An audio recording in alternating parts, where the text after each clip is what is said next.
Hey, what's up, guys? In this video, we are going to be taking a closer and deeper look at Simpler. Simpler is a sampler instrument in Ableton Live, and it is a sampler. It actually encourages us to drop a sample in here, so let's just do that. We'll just drag that one in. This is a sample. It's an audio sample, and if we have this keyboard light on, and we have the channel in question armed to receive MIDI input, we can play it with MIDI. It's really cool. This is the essence of a sampler. The sound, the initial sound generation is an audio clip. It can be a wave, it can be an MP3, it can be a voice memo from your phone, it can be all sorts of things.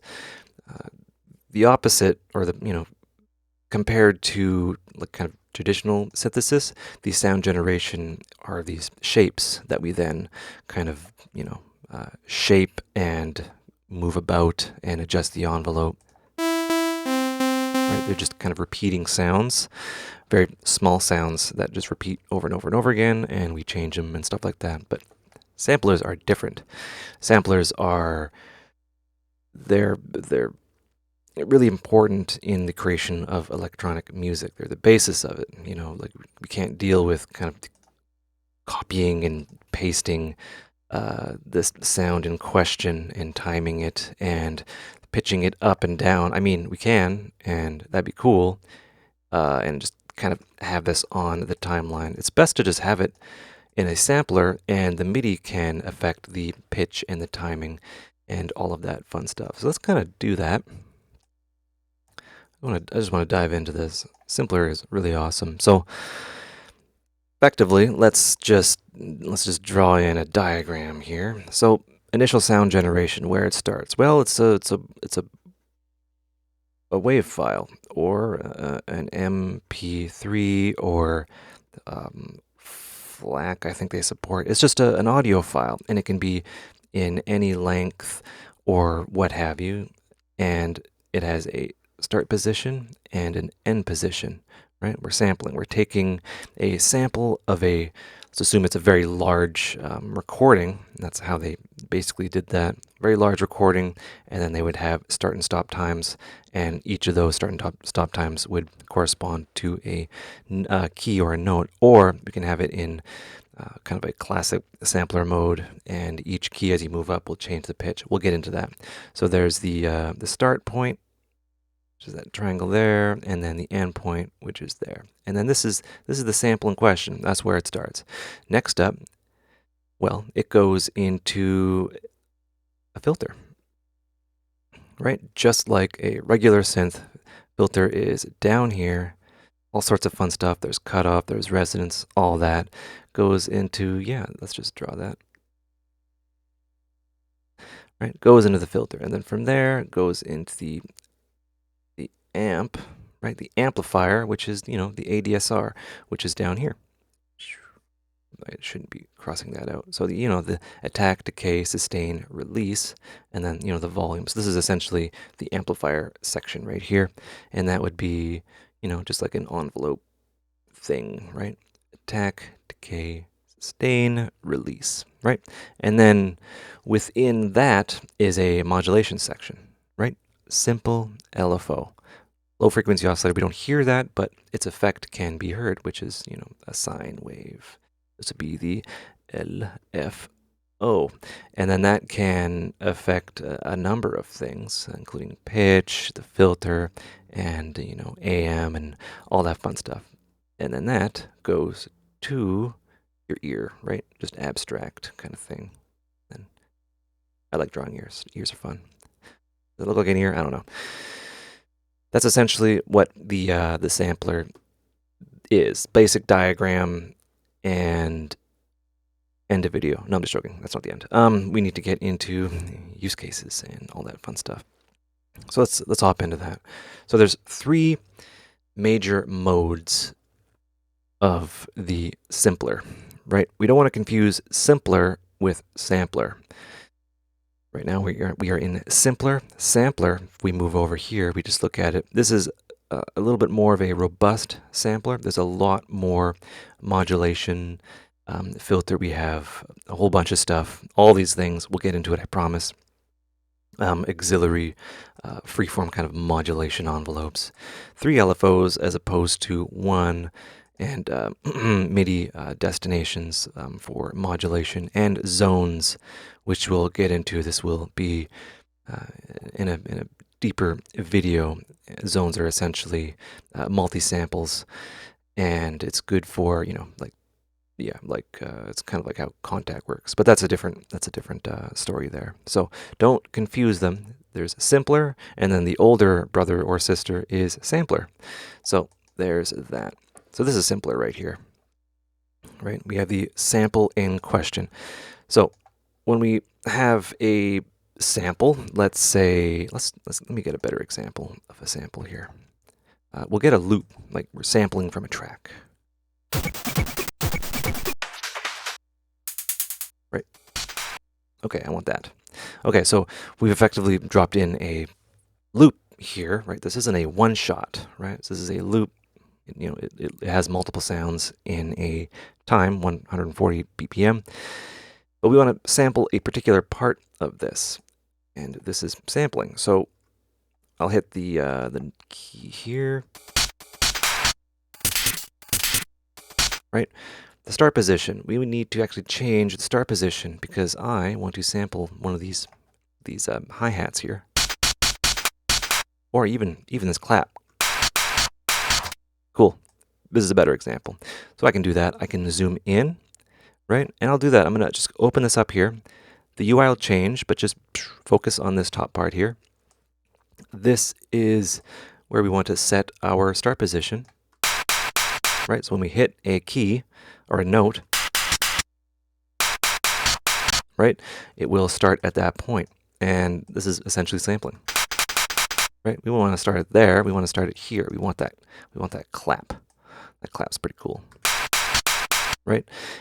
But it continues playing throughout this highlighted area. So what we can do is we can actually move the end position over here, right? So yeah, we have that isolated. And yeah, what is highlighted is what is playing. A little bit of a problem though. And we'll get into this, and this is when we get into like the nitty-gritty of sampling. You'll notice that there's a lot of different options here down below. This snap here, it is on, and what it does is it'll automatically, what does it say? Yeah, it finds a zero crossing, and it reduces the likelihood of clicks. We don't want to worry about that because I'm kind of planning ahead here. I'm going to have an envelope, and I'm going to kind of gently kind of fade it out. We're not too worried about that. So let's just turn off a snap, and you'll notice that it automatically doesn't find the nearest 0 point or the point that matches the start position, right? It wants to find, right, this is the 0 point. That line there is the 0 point. So yeah, there's that. Really good job. We'll turn off snap, and we'll just leave it like that. So now that sample is a little bit more clean. And you know what? We're not going to necessarily worry about that. So yeah, we've effectively sampled our first thing. So we took a loop, we found something that we like, and we have effectively sampled that part. That's what a sampler does. We want to get rid of all this stuff. We can actually right-click and then crop sample. Boom. Okay, so now we have a one-shot. And it got rid of everything else, and this is now saved in its own separate file. And this, this kind of cleans it up and makes it all nice and groovy. And for the sake of not confusing anyone, I'm going to, boom, bring that back down. This is the UI we're going to be reviewing, right? Things kind of change. And if you don't know what you're looking for, it could kind of overwhelm. But we're gonna get through it. Don't worry. So this would be the classic mode of sampling. We can still move the start and stop position, but yeah, there we go. We have the ability to adjust the gain, right? I don't want to hurt any ears, but we have that ability. We can double click to restart it. We can offset the start time, right? So this is not setting the start time. the sample start time within the play position. The start percentage will kind of allow you to modulate. You can't modulate the start position here. We can only offset it by percentage, right? So this will give us the ability to modulate this, the actual start position with this right here. Right, and you can get some really cool effects with maybe like a vocal sample. You can get some granular stuff in there, like a lot of really cool possibilities are there. You'll also notice that the name of this device has changed. It's now, BC1 loops 140.016, but then there's the date and the time, I guess. Oh, it's just the date when that was created, and I'm assuming if I make another one, I'll put a 1 after it. So things are organized by, or named contextually by date, which is really cool. So there's start, and what is highlighted is what is being played. We have the length, which is the ending offset, which allows us to modulate or automate the start and stop positions. Right, these two basically gives us the ability to modulate the start and stop position. Okay, loop and fade are faded out, and I want to get into that. Let's grab something else here. All right, so I'll just drag that in, and a brand new sample, brand new day. Right, and we can adjust the start position here. Right, you can get some really cool stuff using modulation for the start and stop position. But there's a sample. It's really interesting, but I wish it looped in some way. Well, we can do that. Kaboom, we're looped. So the blue area is the loop area, and then the highlighted area is the what is playing. So keep that in mind. So it's very kind of contextual. Let's adjust the loop position here. Actually, we're going to move this over here and then over here. I'll explain why in a second. Right, I want to kind of loop maybe this area. I'm just holding the key and it's looping automatically because that is enabled. We can have the loop percentage, what is being looped, which allows us to automate and modulate that, get some really cool sounds. But then we have the fade. Oh, we can also adjust the loop length as well. So we have the fade here, and the fade will allow us to kind of, you'll see it. Check this out. I got it. There we go. So the loop percentage here, what is that doing? Right? It changed. The fade to 100%. It will actually crossfade in between these kind of discrete sample points. So it won't necessarily kind of abruptly like loop like this. It'll kind of morph into the loop position at the start and make it sound a little bit more, I guess, cohesive.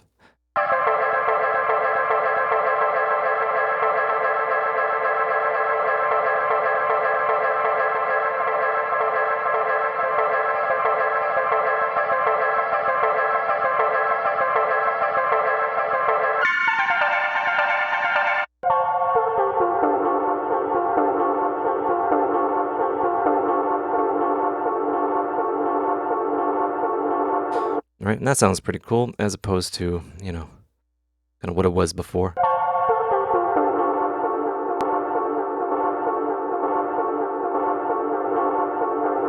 Right, it gets that release a little bit more, in time with the start position, and just kind of morphs it together. This is kind of, we're getting into maybe granular synthesis, and I can demonstrate that.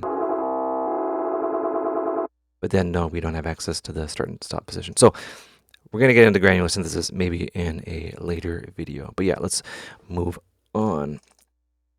And this is where doing these kinds of this kind of sampling, where you want the fade and things to kind of crossfade and things to be a little bit more cohesive, you want to dive into the sampler, which has more options, and we can actually do that.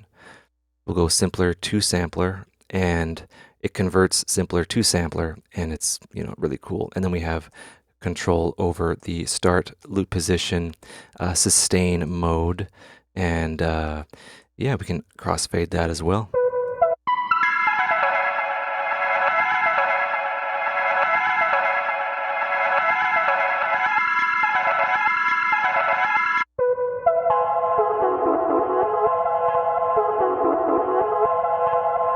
Right, things like that, but that's in a separate video. All right, so here's another one. I'll just drag that in. I don't know if I showed that. You can actually just have an empty MIDI clip and then just drag in this right here, and it'll populate it automatically with a simpler. So there's this. This is classic mode once again. Right. All right, so what's this? What can we do with this? Well, you know how like a typical synth that we've been working with will have, a sound generation aspect to it, and then that goes into, the filter and stuff like that, and then the ADSR, and then that goes to the ear. And the sampler has an audio file, which can be, wave again, and then that goes into the same kind of filter, and then the same audio, and then same kind of ear thing. We can actually turn the wave file into a repeating sound generation thing, right? We can actually turn it into an oscillator. I'll show you how to do that now. And this is one of those powerful techniques that you can do. And yeah, let's look at this. So we are in classic mode still. And you'll notice that this looks like a waveform. This is a pretty beefy waveform, but it's in a sample. Right, so I hit a key, hit a note, and it does that. Well, what I can do is I can go start point at the 0 crossing, really important. Zoom in, and we are at 0 crossing. And then the end point, move that there. And I'll turn off snap because I live on the edge. And then what do we have here? Well, we have a repeating cycle. The duty cycle we can see, right? We're all pattern seeking here. You can see it repeating like so. And yeah, I've effectively isolated this, and I'll just give it a play. It's playing once. Hit loop. Right, that is an oscillator, ladies and gentlemen of the jury. We'll crop that, and what we have? Well, we have a synthesizer now, essentially. Like this is we're diving into wavetable synthesis, where it's made digital waveforms, which we're going to get into in a later video. But effectively now we have a bass making sound from this.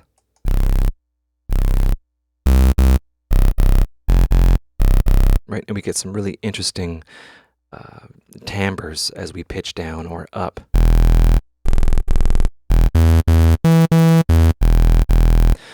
And what can we do now? Well, we can use a filter.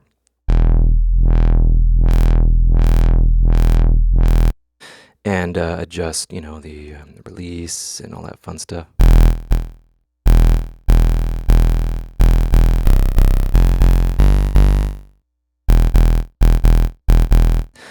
And it's really fun. And I don't know, I call this micro sampling.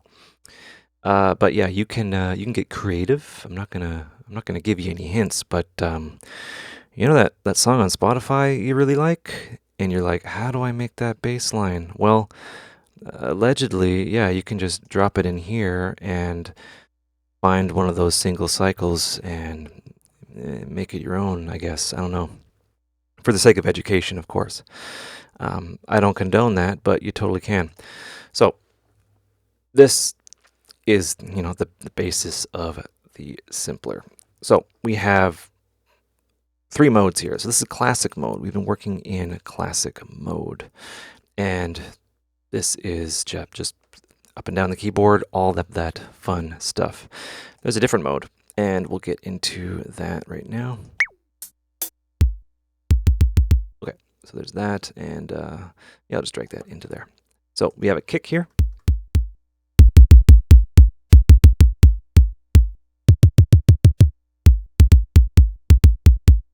Really cool. Let's go into one shot. One shot is a form of classic. We were working in classic, and we have all of these kind of options here. One shot essentially will play, it will just act as a sampler. Like it won't do anything, it won't do anything fancy like loop points or anything like that. It will just be like, you hit a note, we play it, and whatever pitch it is, we play.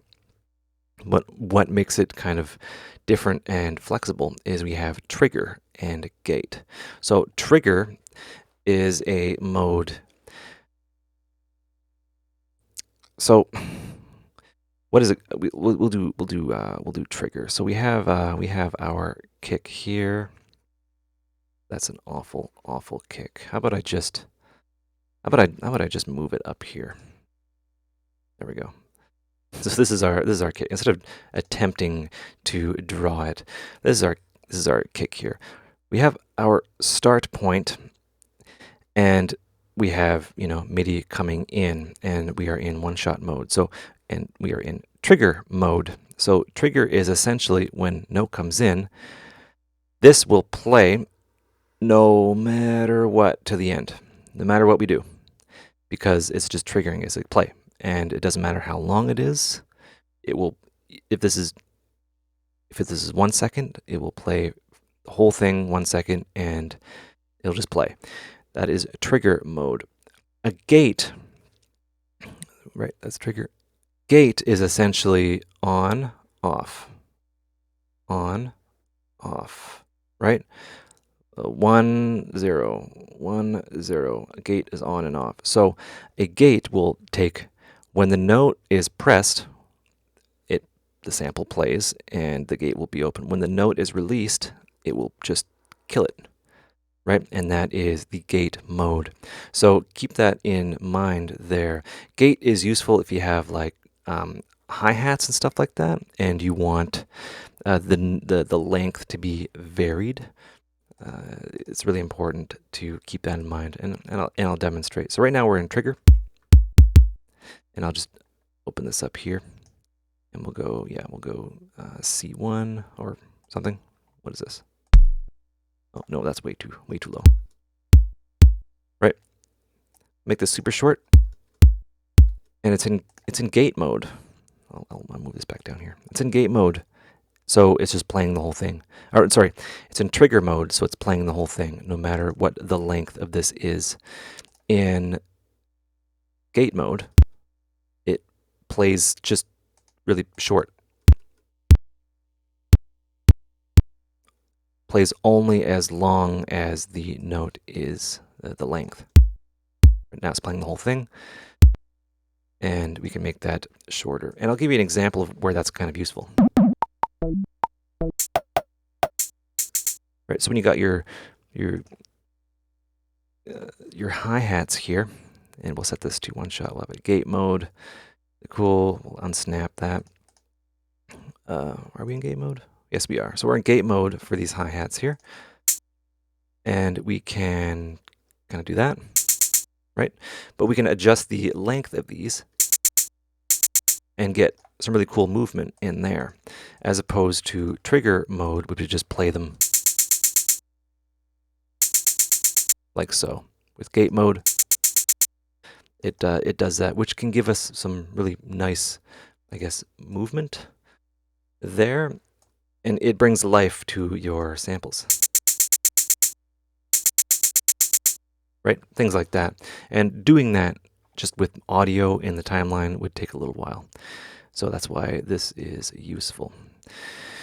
And other than that, that's essentially it for one shot. It's just classic, but just stripped down, classic well, one-shot sampling. And you still have access to all of the filters and stuff,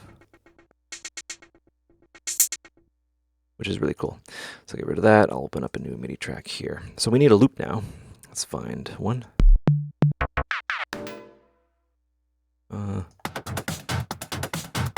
Okay, something like that. Let's drag that in there. Right now it's in classic.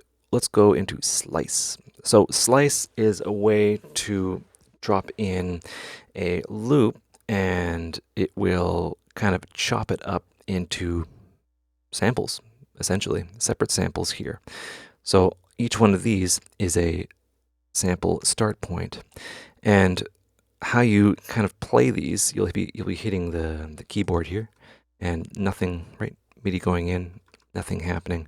It starts at C0, C1, right? So if I hit Z and we look down here, we got C1. There it is, right?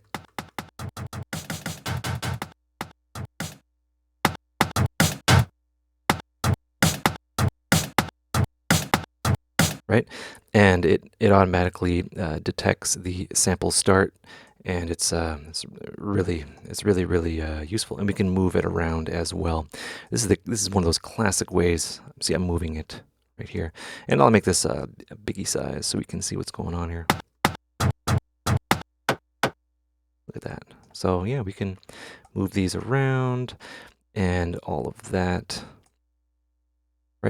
Move that over so it starts more appropriately. You know, really, we can really dig in. So we're taking this loop here, and you know, yeah, we could just drop that in, or we could drop it in and have some control over it, which is really cool. So let's open this up here, right into the. I don't know if I should explain what I did. I double-clicked to create a new MIDI track, and I'm just going to move on down to C1. So this is where it starts. Hit play. Right, there's that, and I'll just have C1 on, you know, every beat here, and I'll just move some stuff around.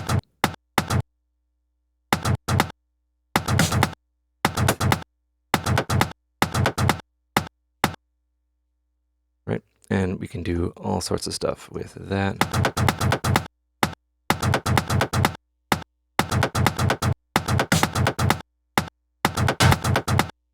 Right, and yeah, we can just go to town or go to the village or whatever we do with our time. So yeah, I've effectively chopped up that loop, and we can see what's going on down here.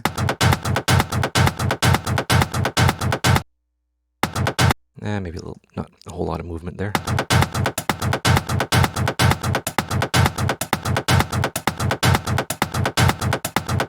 Right, so we got some techno-y stuff going on there, and again, there is trigger and there is gate here, so we can really kind of dive in if we wish to adjust each of these, how it behaves when a note is pressed.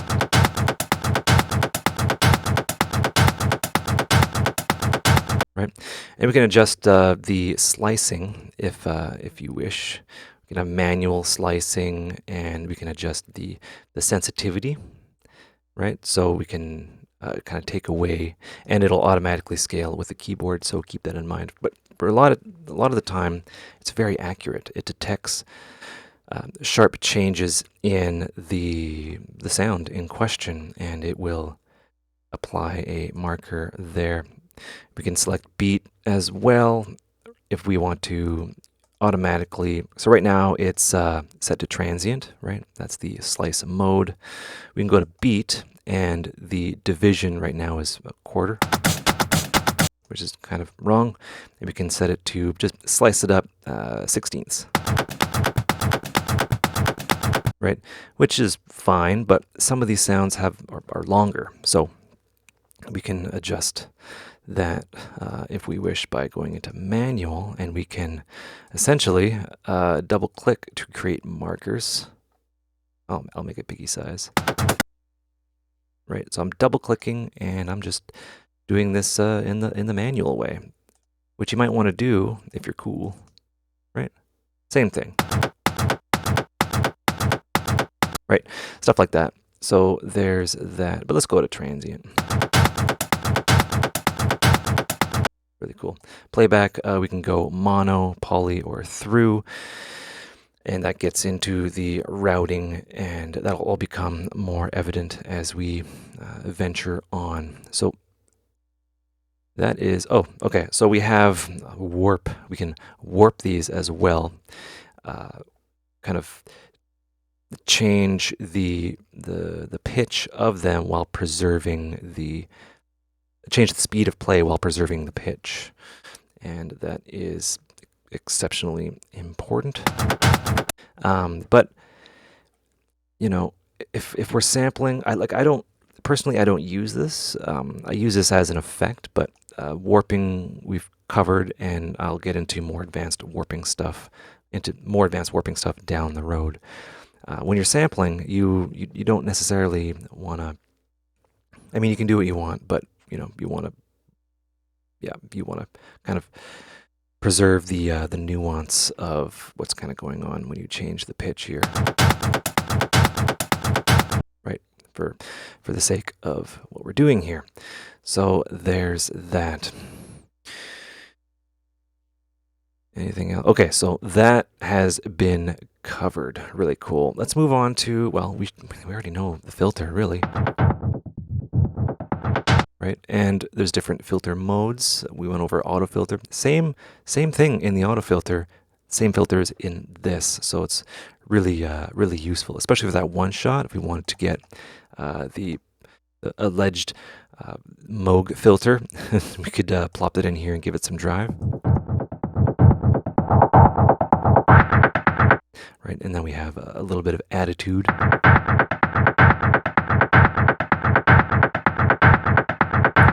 Right, and this is techno, really, and I have the weirdest urge to put a delay on here.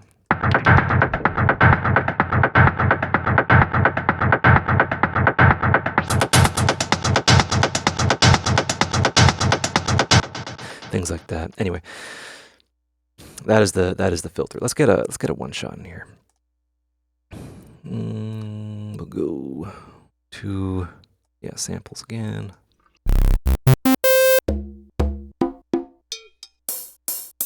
I want actually let's do the thing that we did before. I'll just create a new MIDI track, drag that in there. Okay, so we have this right here, and I'm just gonna quickly do I like whatever this is. There's a nice little spike here that could give it some extra kind of a character, and give it a play. I move over here, right? So sampling higher pitch material and then bringing it down. That'll make some really interesting sounds. So actually, oh, that's interesting. Really buzzy, isn't it? Let's actually just move that there, and then we will sample from here to here, just to make it easy. I'll make it bigger so we can all kind of see what's going on, right? Just be wary of the crossover. Be as close as you can. We're not doing rocket surgery right now.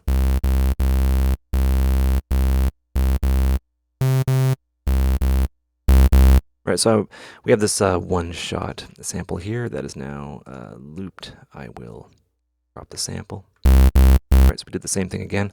We have this filter here, and I really want to do this.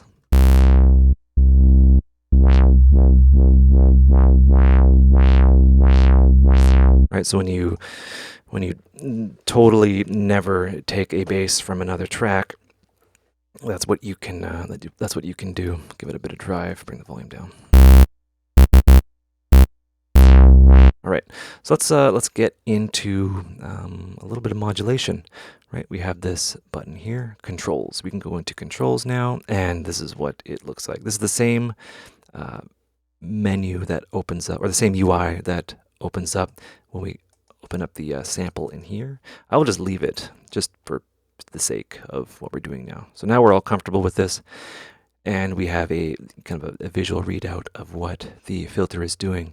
And this should look very familiar because, I'm repeating myself, it's it's the same thing in the auto filter, so don't get freaked out.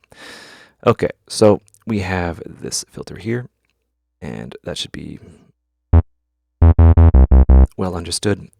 Beneath, right down here, whoa, we have the envelope. So this is the filter envelope, and we can select it right here. And right now it has an attack of 0, decay of 600 milliseconds, sustain of 0, release of 50. Not doing anything right now because we actually need to have the amount, right? The amount goes into the positive and then it goes into the negative. Okay, so when it goes into the positive, think of this as the base value, right? This is how the envelope works. So right now the frequency is at the site. Let's just pretend that the frequency is a line or something like that. Just pretend that's flat. So this would be the frequency, right? And that frequency is essentially stationary, and I'll prove it to you. Oh. Right. It is stationary. It's always that. When you apply an envelope to it, this envelope, you know, has a value. This one right here, it has a value over time. So right here it's 0, and right here it's 0. But right here, let's say it's 1, or no, let's just say it's 10. Right? It goes from 0 to 1, or 0 to 10 really quickly, and then fades down over 600 milliseconds. It does that. What that does to this filter frequency is it adds to that. So hit a note, filter frequency goes up to 10 or down, depending on the amount in which direction you want the modulation to occur. So if we have this, let's say we have this amount up to 70, 72, you can hear that the frequency goes up very quickly because this is adding to that filter frequency. Right? And that's how that works. We can't draw in like an inverted envelope here. That's not how it works. We actually invert the modulation amount, or the envelope amount. And what it'll do now is it will kind of go up.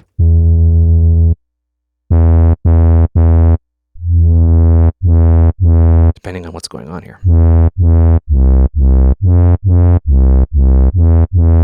Right?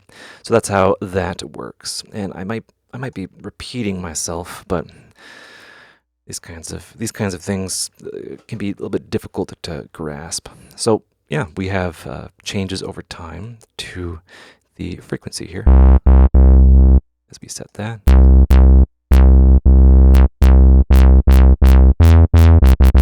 Right, very like razory. I like it. We have other ways that we can open and close the filter, and that's with velocity and the key. So with this is key tracking on a filter. As we move up and down the keyboard, like right, frequencies kind of go up, and I'll show you. Right, so this is our EQ here, and it has this really cool ability to kind of show what's going on. Right, so there's that, and there's that fundamental. As we go up, that fundamental goes up in pitch as well. I'll turn it down. Right? So you would think that if you have a filter, and I'll turn the key tracking to 0, and I'll turn the resonance here. Right, as we're moving up the keyboard, it's filtering out those higher frequencies till it gets kind of silent. If we turn key tracking on, the filter will open up depending on where you are in your pitch, right? So it does that. Right, so if you're going up and down multiple octaves in your synth or what have you, make sure the key tracking is on or off, right? So the filter is actually, as you're moving up and down the keyboard, it's actually moving, it's actually opening or closing when you have key tracking on. So don't be confused about what's happening. And the velocity will dictate the filter amount as well. And we do that within the MIDI control here. And yeah, we'll go to that. So these are the velocity bins here. Let's get the MIDI velocity editor. Right? Can you hear that? I hope you can. I might want to, I'm just going to turn this on. Turn this up, I mean. Right, so the velocity is controlling the pitch here. Right? So there's that. We can increase that. Right, we can see. Okay, hate to repeat myself if I am repeating myself, but there you go. So we have that now. Right, and that would be, basic rundown of the filter envelope. It's an envelope that's just dedicated to the filter. We have an LFO. LFOs are low frequency oscillators, and they do just this really interesting low end wobbly stuff, and it's kind of always running. And we have the ability to modulate either the velocity, pitch, pan, or filter with this LFOs. And there are these amounts here. Right now it's affecting the filter. We can adjust the speed. Change the shape here. We should know this by now, but just a quick refresher. We can synchronize it to the host tempo.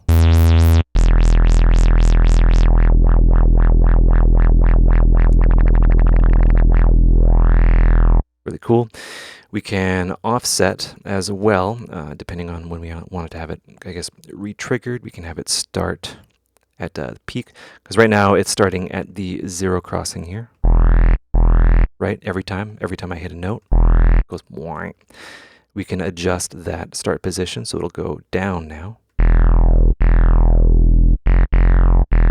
Right, so we can actually cheat and get an extra kind of free envelope using this LFO, and even more so if we have this ramp down. Right, assuming we don't, press a note for too long, and things like that. Really useful with the offsets there.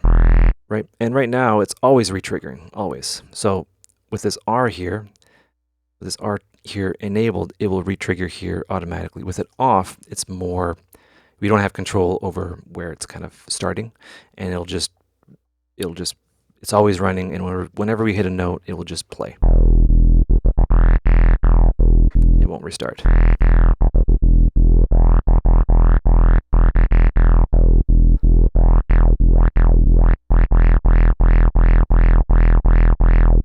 Right, so you want to have the re-trigger on if you want it more consistent with its movement. And there's that. Also, we can key track it so it gets kind of faster as we move up and down the keyboard. Right, really cool. Right, it adds another layer of complexity. Really useful. And then the attack is kind of a fade in, which is good for vibrato, which I'll show right now. So we can modulate the pitch here. Right, so it kind of rises in.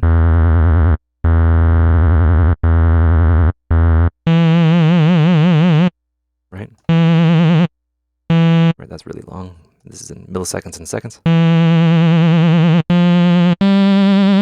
As opposed to just starting. Right? Gives you some nice movement there. And that is the LFO done.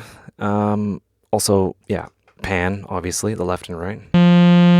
Make it a little bit more wider, and then volume. Right, and we can get some really neat, gnarly AM stuff. And things like that.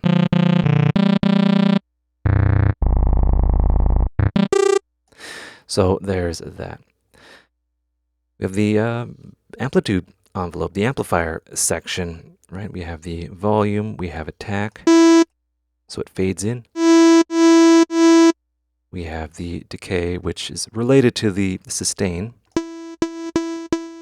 Sustain is where it will rest as long as you're holding it. And the decay will dictate, how long it takes to get from peak to resting.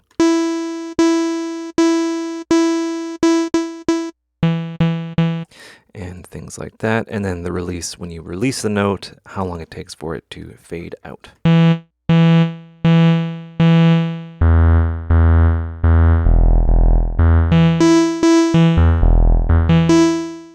Right? And then volume should be self-explanatory.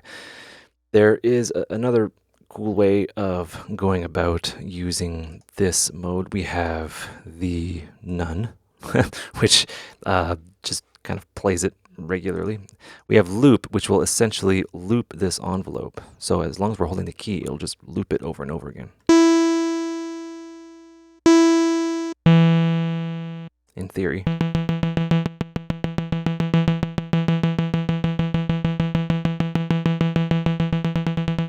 Yeah, from the attack to the decay point. I don't really use this, but it offers you another kind of modulation, or another way to kind of modulate.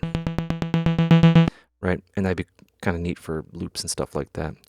We got beat, which synchronizes the what does it do? The envelope loops in time. Oh yeah, so we have beat and then sync. So this will loop in time. We'll go 16, or we'll go quarter.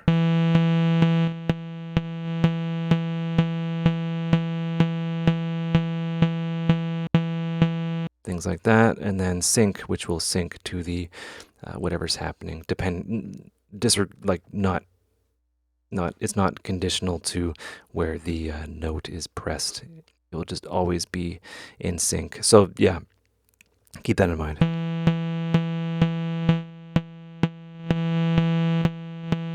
Right, beat. It is based on the tempo and only the tempo. Sync will, when you hit play, it will be in time with whatever is playing, like the actual BPM. So they're separate things, so you don't have to worry about anything like that. And trigger is essentially trigger, and yeah, note offs will be ignored.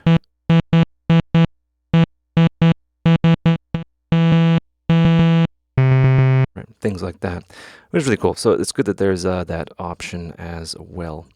We have, the overall controls, pan left and right. And then we have pan kind of randomness. So every time you hit a note, it will kind of offset the center position. Really cool. And then what amount, like velocity to volume, the percentage. So it's kind of like a depth amount for MIDI velocity to volume. We have spread, which will double up what you're playing and then separate it left and right. Right, making the sound wider. So you have that with pan randomness. You can get some really cool stuff. Over here would be the pitch here. We can transpose it, semitones, up and down. So we can tune it, and then we can go up and down octaves. 12 semitones would be an octave. We can detune slightly if it's off a little bit, and then we have glide. We got portamento and glide, and this would be for mono synths. And yeah, I've covered this, and we'll get into that further in when we go over wavetable, but it's a way to make something sound a bit more, I guess, analog. So we'll just glide, and it's always... So the pitch tracking is more traditional and things like that. There's also another hidden one here. We got pitch, dedicated pitch envelope. Now this is very useful for certain sounds. We can adjust the depth here. It's the same envelope as the filter. Same kind of guess you can say, theory of operation, but it's for pitch and pitch only. And what I can do is I can give your sound a bit more, I guess, attitude. We'll change the decay, so it's very high pitch at the beginning.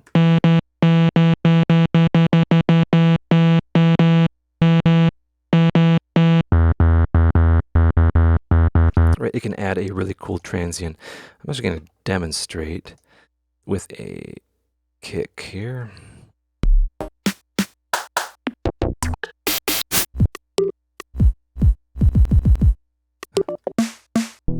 I need a kick. Give me a kick. Bass drum. We'll go sub. Okay, we got that. All right. So this would be a kick in the wild.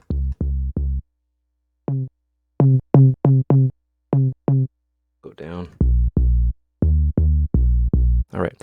So there's that. I'm actually going to change the start position to here. Watch out. Right, so it's that. Not a whole lot to write home about, but let's go into the controls and go back into that pitch here. So a kick is essentially a snappy, really quick pitch envelope at the beginning. So if we apply some pitch envelopage, oh, we got a kick going on here. And I'll bring that down. Right, we have a kick as opposed to like woomphy, right? Because the start position I moved, it no longer has that snap. I can add that in. Right, so now we have more of an aggressive kick. That's the power of simpler.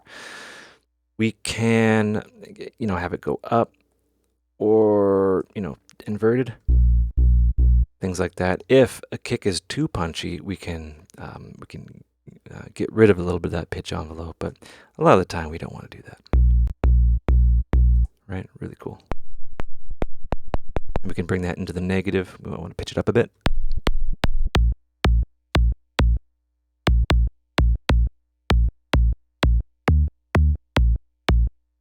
Right? Really fun stuff.